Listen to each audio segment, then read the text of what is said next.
કેન્દ્ર શાસિત પ્રદેશ દીવ ખાતે આંતરરાજ્ય એક્સપોઝર કમ કેપેસિટી બિલ્ડિંગ વર્કશોપનું આયોજન કરવામાં આવ્યું હતું। આ વર્કશોપમાં દાદરાનગર હવેલી અને દમણ દીવના નવા ચૂંટાયેલા જિલ્લા પંચાયત સભ્યો, નગરપાલિકા કાઉન્સિલરો અને ગ્રામ પંચાયત સરપંચોએ ભાગ લીધો હતો। આ તાલીમનો મુખ્ય ઉદ્દેશ જનપ્રતિનિધિઓને જાગૃત કરી લોકોના હક અધિકારોનું રક્ષણ અને સરકાર સમક્ષ તેમના મંતવ્યો રજૂ કરવાની ક્ષમતા વધારવાનો છે।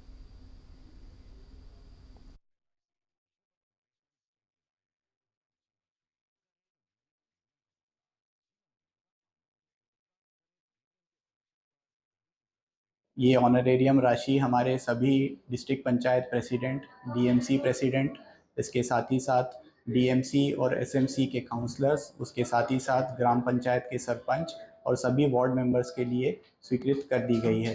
ये राशि सभी को मंथली एक ऑनरेरियम के रूप में दी जाएगी।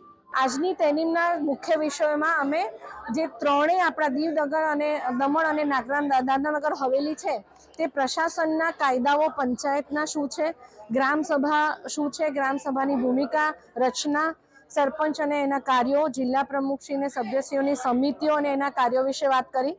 વુમન્સ ફ્રેન્ડલી પંચાયત વિશે આજે એક સેશન હતો। ત્યારબાદ ગ્રામ પંચાયત વિશે સેશન હતો, જેમાં ગ્રામ પંચાયતના પાવર્સ, રૂલ્સ, રેગ્યુલેશન્સ અને ગ્રામ પંચાયતમાં આપણે કેવી રીતે વિકાસો કરી શકીએ એના માટે ઘણી બધી સ્કીમોનો આજે જાણકારી મળી છે।